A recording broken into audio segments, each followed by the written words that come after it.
صدری علی وقار، یہ کہانی ہے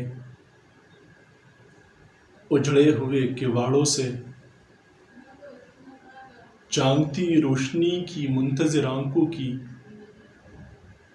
کہ جن میں دیکھے گئے سارے خواب فقط خواب رہ چکے ہیں۔ فرعون وقت کی قید سے یوسف رہا ہو جائے تو سب سے پہلے میں اپنے خواب کا تعبیر پوچھوں گا۔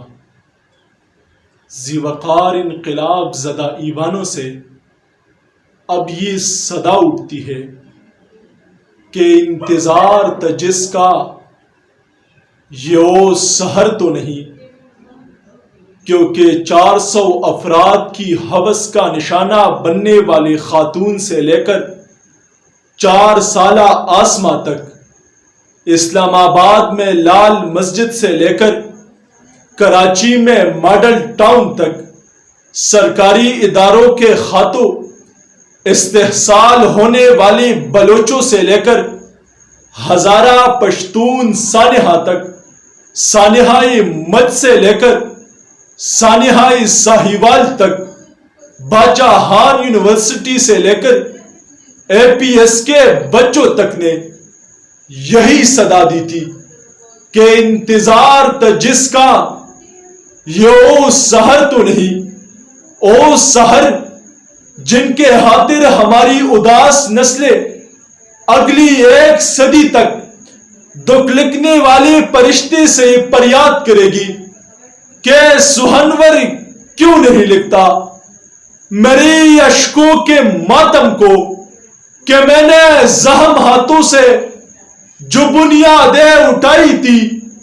میری آبان جس اونچی عمارت کو بنایا تھا، اس آہن کی عمارت میں دراڑیں کس طرح آئی، میرے شہروں کی ہر جانب پسیلے دل کا پہرا تھا، تو پھر شہروں سے لوگوں کی پکاریں کس طرح آئی۔ سہنور کیوں نہیں لکھتا کہ میری آخری ورثے کو کس قاتل نے لوٹا ہے، اور میری زندگی کا خواب کن ہاتھوں میں ٹوٹا ہے۔ بتاؤ غیر کو میری کمائی کون دیتا ہے، میری ہی شہر میں میری دہائی کون دیتا ہے، میری ہی خون سے لکھ کے میری تحریر نادم کو سہنور کیوں نہیں لکھتا،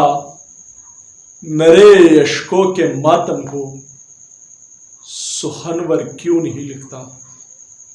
میرے اشکوں کے ماتم کو۔ بہت شکریہ۔